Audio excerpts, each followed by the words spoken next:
When one person, when a few stand with the courage, that is the courage exhibited by the leaders in this room every day, to stand, to have the courage to say, I feel fear.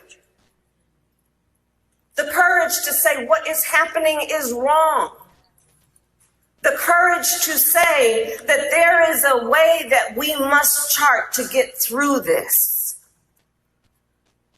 Understanding our power in the democracy we still have if we hold on to it.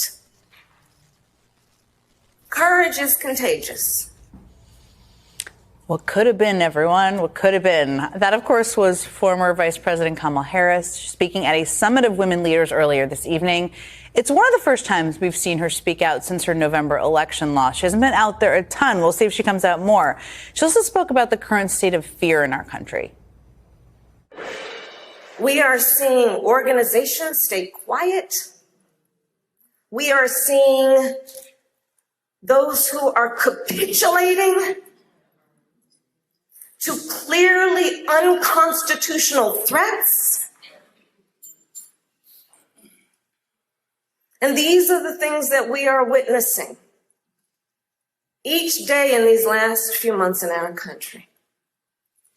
And it understandably creates a great sense of fear.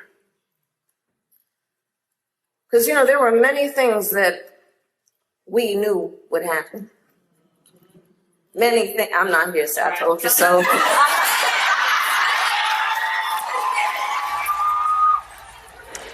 All right, guys, so we got to talk about Kamala Harris, who has come out of hiding, okay? I guess she's taking a break from drinking in order to cope with the fact that she lost the 2024 election, despite raising $1.5 billion and having the media on her side, right? Literally every advantage in the world, and still lost, right? Embarrassingly, okay? Got landslided. So, of course, she's salty.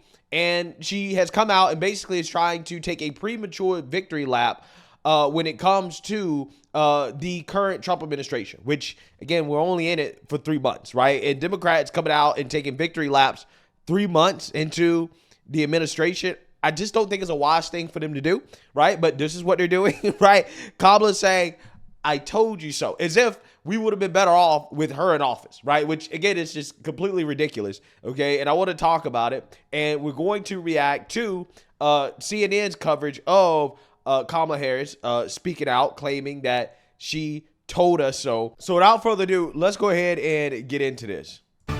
Just in tonight, Kamala Harris speaking in California for the first time in months, with some choice words about the team that beat her in November. The former vice president says that she won't say, I told you so, but that we knew that this would happen. Speaking of all of that, she essentially said that basically she was right about all of this. In the sense that she did warn that Trump was going to do the things that he said he was going to do, despite many people saying that it was all just rhetoric. That's cold comfort for Democrats right now, but that's what she had to say. This feels like deja vu. Right after the 2016 election, everyone looked back and said, oh, Hillary Clinton said all these things. These are exactly the things that he's going to do.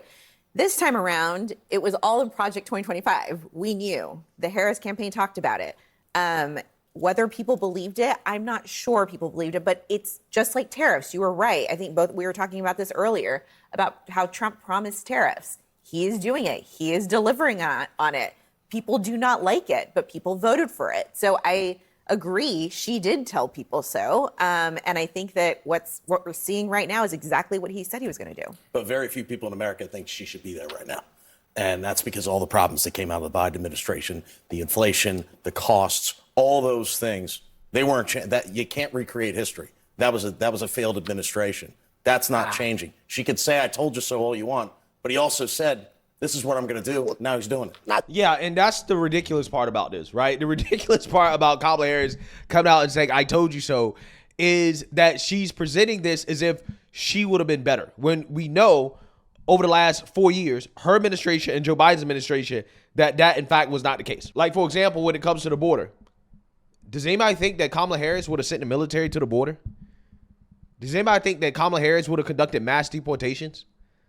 Does anybody think that Kamala Harris would have come close to doing what President Trump has done when it comes to immigration, in which President Trump is overwhelmingly popular when it comes to illegal immigration? No, she would not have done any of these things. In fact, she would have made the problem worse. She would have had the border be wide open. More illegals would have come into this country. More gang members would have come into the country. More drugs would be coming into the country. More human traffickers would be coming into the country. The border would have been a disaster under Kamala Harris. Okay, I don't think that is debatable. Okay, I don't think that's debatable. We're moving towards ending this war between Ukraine and Russia. Would that have happened under Kamala Harris? No, we would continue to be sending more money to Ukraine under Kamala Harris, right? We will be continuing this war that doesn't have an end to it. And I think that once the war comes to an end, I think the American people are going to realize, hey, wait, not sending money to Ukraine to support a war that they can't win, right? Not sending money to them is actually better, right? It's actually better for us not to do that, okay? I think people are going to realize that once the war actually comes to an end, once there is a peace agreement. But the only thing that she's talking about when it comes to the quote unquote, I told you so, is when it comes to the economy. But here's the thing people don't realize is that Trump is detoxing the Biden economy. The Biden economy was an economy of stagflation, okay? Everything that we're seeing right now in regards to the numbers on the economy are a result of Biden's economy. And the only way to get out of that is to reverse the policies of the Biden administration, the fake jobs that were created by the government, right? The government jobs that were propping up the economy, even though these jobs didn't actually have any real productivity, okay, which contributed to inflation, right? Getting rid of these fake jobs, okay, cutting this excessive government spending, okay, all of the things that were propping up Biden's fake economy, okay, that's what President Trump is reversing right now, okay? But if Kamala Harris was in office, what would they have done in a period of stagflation? What would they have done? They would have done the only thing they know how to do, which is to spend more money, right? That's what they have done. And do you think that spending more money would have made inflation worse, or would inflation get better? I think inflation would actually get a lot worse, right? Okay? So what would happen if we continue to spend more money? Like, for example, Kamala Harris says, hey, I'm giving people $25,000 to buy a house, right? Do you think that housing prices are going to go down if you give people $25,000 to go buy a house with elevated interest rates, right? Do you really think that housing prices are going to go down? What do you think is going to happen, okay? What do you think is going to happen? Because right now, the problem with the housing market is that nobody wants to sell, right? Because interest rates are too high, okay? You can't go and buy another house at lower interest rates. You're going to have to pay the high rates.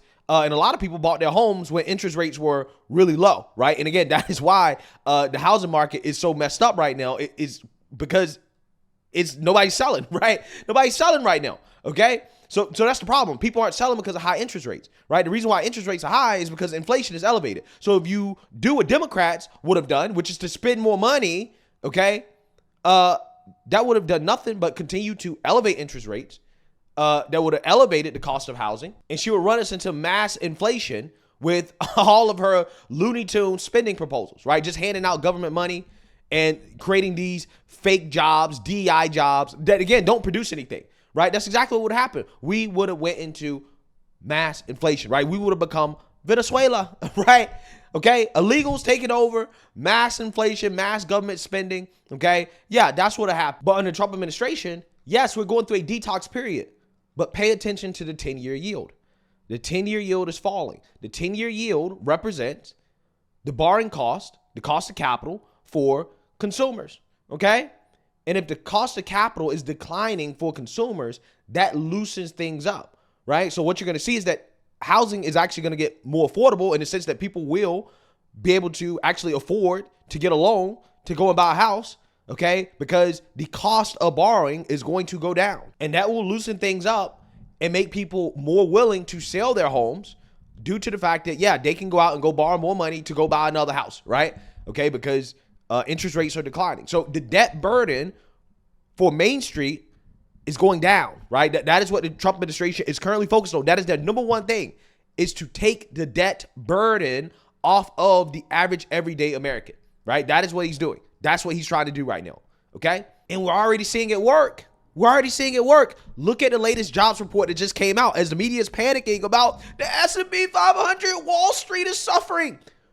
real jobs, not government jobs, real jobs are being created in the private sector. And we just had an amazing jobs report, and you're already starting to see the effects of declining cost of capital on Main Street. This is a big March jobs report. Non-farm payrolls beats estimates. 228,000 jobs. That would be the strongest this year, and it would comp to 323,000 indices of last year. But unfortunately, a solid report probably gets lost in the shuffle. A weaker report would have placed labor on a weaker footing. That would have had more of a lasting effect considering recent circumstances. Let's look at a week today, the 2s and 10s together. As we sit right now, a 2-year is down about 34 basis points on the week. A 10-year is down about 31 basis points on the week. These are huge numbers. When was the last time we saw yields like this? Well, if you open the chart up for a 2-year, it's the 27th of September on a closing basis. For the 10-year, the 3rd of October on a closing basis. Now, there's some good news. The dollar index actually is moving higher today. Look at a 2-day. And do remember that the advertisement by the conventional wisdom brigade was that the dollar would soar when all of this occurred with tariffs. It was exactly the opposite effect. As a matter of fact, on the week, even with the bounce, we're down about 1.8% on the week. There were years when we were down 1.8% on the dollar index. And finally, when was the last time the dollar was here? Open the chart up. The last time the dollar closed at these levels was about the 3rd of October. What a coincidence. The same day that 10-year yields were down. So things are lining up. We see that many of the relationships between the dollar interest rates and differentials seem rather healthy. We want to pay very close attention to how the euro currency and the yen close, considering they're the two biggest contributors to the valuation of the dollar index. Sarah, back to you. Look at all of the other things that Trump is doing on tax policy, on deregulation policy. I mean, front page story on the Wall Street Journal this weekend arguing that Trump is the biggest deregulation president ever. The fact that you've got these pro-America energy policies, the fact that we could cut maybe $500 billion of spending out of the budget this year. Those are all incredibly bullish things. So I think my view is that Wall Street and investors are obsessing too much about the tariffs and not enough about all of the other positive things that are happening in the economy. This is still what this report tells us is that this is still a really good jobs market for people who are looking for work. I mean, if anything, we have a worker shortage in this country, at least now. We'll see what it looks like 2 or 3 weeks from now, but it remains a healthy jobs market for people looking for work. Look for silver linings. One thing that I think is very positive about this report is that we're seeing job growth in actually the private payroll sector, not in government jobs. Remember, in the Biden administration, job growth was in government jobs. We were shifting away from private sector payrolls to government payrolls, which is all on the taxpayer dime. Yeah. And so I am very excited to see the shift back to private payrolls. And in the long run, again, it's all going to work out, especially with the supply side stimulus, the deregulation. We're going to see productivity in this country like we've never seen before. And it's only 3 months into the administration. And Kamala Harris coming out here and say, "Oh, I told you so." Again, I just think is unwise and very premature. A lot of people today are going to look real stupid in about 2 years, right? I'm telling you. I'm saving the clips, right? I'm saving all of the clips. Because I think in 2 years, right? Who knows? Could be less than that. Hopefully it's before the midterms. I think a lot of people are going to look real dumb. Right? They're going to look real dumb. But, we'll see. We'll see. I'm just saying, I don't think it's wise to come out here and say, "I told you so," yet. Because, again, it's just 3 months, and President Trump is cooking. What people don't realize and what people don't appreciate about President Trump is that most politicians, they kick the can down the road. Right? It would be easy to get in the White House and say, "You know what, let's just keep spending money. Let's just keep pouring fake money into the economy to make people think they're doing good while inflation continues to rise." Right? And Wall Street would have loved it. Right? They would have loved it. Okay, because for them, hey, asset prices go up, but Main Street, right, they lose because their purchasing power goes down, right? That's what happens. And the rich would have continued to get richer, and the poor would have continued to suffer under inflation, but they would have said, "Hey, Wall Street is doing amazing," right? So everybody shut up about inflation, right? That's what they would have done. President Trump is choosing not to do that. He's doing it the hard way. He's saying, "You know what? I'm not going to kick the can down the road. I'm going to take care of inflation now, and we're going to take a little bit of pain right now So in the future, there's prosperity. Politicians typically don't want to do that because they want to keep getting reelected. But because President Trump, he's termed out, at least for now, there's no incentive to get reelected. He has every incentive in the world to do the right thing, right? Again, unlike most politicians. And short-term thinking is why we're in the situation we're in right now, right? Because again, Democrats decided to get into office and to spend more money that we didn't need to spend, knowing we didn't need to spend it. But hey, we needed our stimulus package, right? We needed to come out here and say that we did something, even though they really should have done nothing. And they should have opened back up the economy. They should have opened back up schools when Biden got into office and just let the economy come back on its own. No, we have to have our own stimulus package because they're short-term thinkers, right? They're not thinking about 5 years, 10 years, 100 years down the road. That's the way China's thinking. China's thinking 100 years down the road. This is why when you listen to President Trump talk, he's saying, listen, I'm not thinking about tomorrow. I'm thinking about 100 years down the road, right? I'm thinking long term. I'm thinking about, okay, what is this country going to be in the next 100 years? So again, we're going to see. I just think a lot of people are going to be eating crow in the next year or so, to be honest with you. Very few people. Millions and millions of people voted for former Vice President Harris. I will say this, though. They're about to be mad at me. I don't like this. Like what? I don't like the I told you so stuff, man. I don't like it. It's true. It's true. It's definitely true. No, it's not true, right? It's not true. It's premature. That's what it is, but it's not true. It's 3 months into his administration. Anybody coming to any conclusions about whether or not his second administration is successful, again, this is garbage, right? Again, this is garbage. All of it was predicted. We need to listen to black women. We need to prioritize black women in leadership, all of that. But when people are struggling, prioritize black women in leadership. That's the exact opposite of what we need to do right now, right? That is the exact opposite of what we need to do. And I can't stand simps like this. I can't stand this type of simping, right? I mean, it's disgusting, to be honest with you. And when people are confused, I do not think it strikes the right chord to be like, I told you so. And I agree with that. I just don't think that it does. And I think that coming from the left right now, the leadership needs to be stronger about what their messaging is. Not about, I told you so, but I tell you how you're going to be better. And also, well, they can't tell you how they're going to be better because they don't have any plans, right? The last 4 years of their administration, of Kamala's administration, Biden's administration, people's lives were worse off. So again, that's why it's just so funny to me. All of a sudden, everybody, right? A lot of people believing the media, right? The same media that lied about inflation, right? The same media that lied about Biden's economy going into a recession. They lied about the economy in general. Now, all of a sudden, you believe the media when it comes to what's happening right now. I'm just saying, it's just funny how that works, right? Now, all of a sudden, you have a bunch of people believing the same media that lied to us about everything, right? Perhaps acknowledging that a failure to get what was motivating voters is also underlying the loss. So maybe she was right about Trump, but not putting on the table something that voters actually wanted to vote for. Well, yeah, I mean, elections are ultimately about choices. They aren't, you don't have them in a vacuum. And I would just argue back to Kamala Harris that, I told you so. I agree. I told you so. Donald Trump was going to close the southern border. I told you so. He was going to bring order to immigration. I told you so. He was going to drag this country out of the left-wing cultural ditch and put us back towards more mainstream, middle of the road. You think he's done the last thing? I did tell you so. Now, he's also executing, as you all have acknowledged, his economic agenda, just as he said he was going to do. He's enacting tariffs, and he's asking the Congress to make the tax cuts permanent, and he's unleashing American energy. So I agree. It is I told you so, and about half the country is okay with it, and about half the country voted for it. So it strikes me that this is a healthy level of copium going on right now among Democrats who are telling themselves stories that the people who voted for this are not happy with it. The vast majority, if not everyone who voted for Donald Trump, is some level of happiness ranging from 9 to 10 on the happiness scale. Completely disagree. I think that you're seeing, we've talked about it on the show tonight, a large number of people that are expressing consternation with what they see happening to the country financially, with like Laura Loomer being in the White House. I think the I told you so doesn't necessarily have to do with specific policy points that President Trump laid out. It has to do with how the country would fare overall under Donald Trump.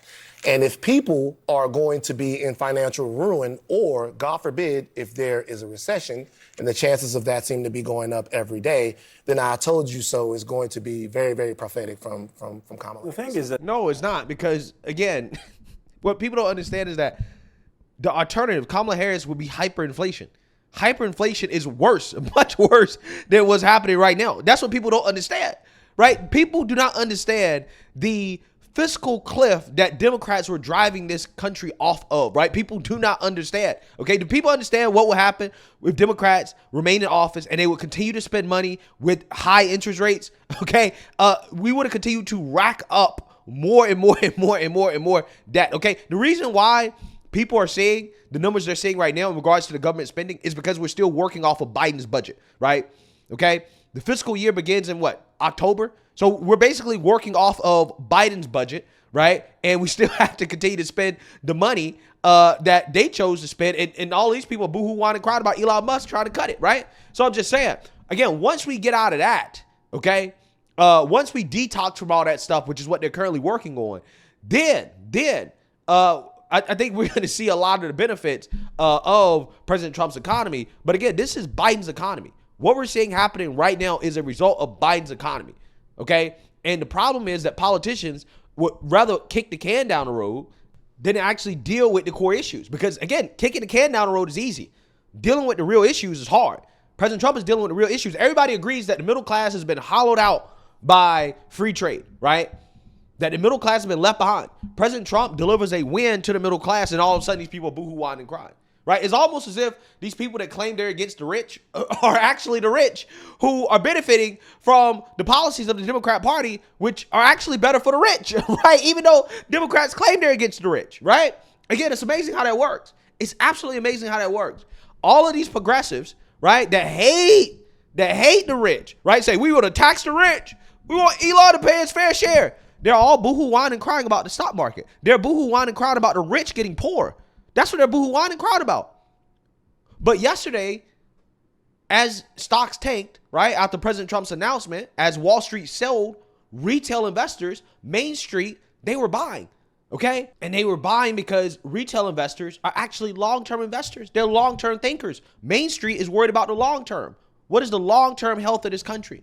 Wall Street is not worried about that. They're worried about short-term trades, short-term boosts in the market because of inflation so that they can get their bonuses, right, from their bosses because they're great money managers, right? That's what they're worried about more than anything. And again, this is why they're selling. This is why they're retreating. While, again, retail investors are saying, okay, stocks are on sale, right? Deflation in the stock market. This is great. Again, it's amazing. It's absolutely amazing what we're witnessing right now, guys. It really is. the Vice President Harris is a brilliant prosecutor. And in the campaign, I think the way she did in the debate, she prosecuted the case, and she prosecuted the case about all the bad things Donald Trump was going to do. I don't think there was any person who didn't know it. The problem was we didn't have an affirmative vision. What are we going to do to help people who are hurting? She said, I'm not going anywhere. People are rumoring California governor's race. Bring her back. That's likely. Well, I'd vote for her. I think if she runs for governor of California, she would clear the field. I mean, on the Democratic side, she's obviously a strong figure. But is she your best option for 28? All right, we'll see. Yeah, that ain't really saying much. Yeah, I again, it's just funny to watch Kamala come out the woodwork and try to talk about, oh, I told you so. It's like, in 1 to 2 years, I think a lot of these people are gonna look real silly. That's just my prediction. We will see. Again, I am saving the clips, okay? Because I think a lot of people are gonna look silly when all of this starts to work out. But you know, Democrats trying to take victory laps. Kamala Harris is crazy to me because I think there's no doubt in my mind we would have been much worse off under Kamala Harris because, again, she would have led us into hyperinflation, right? That is what would have happened under Kamala Harris. No doubt in my mind. So let me know what you guys think. Make sure you like, comment, and subscribe. Most importantly, share a Black conservative perspective. Peace.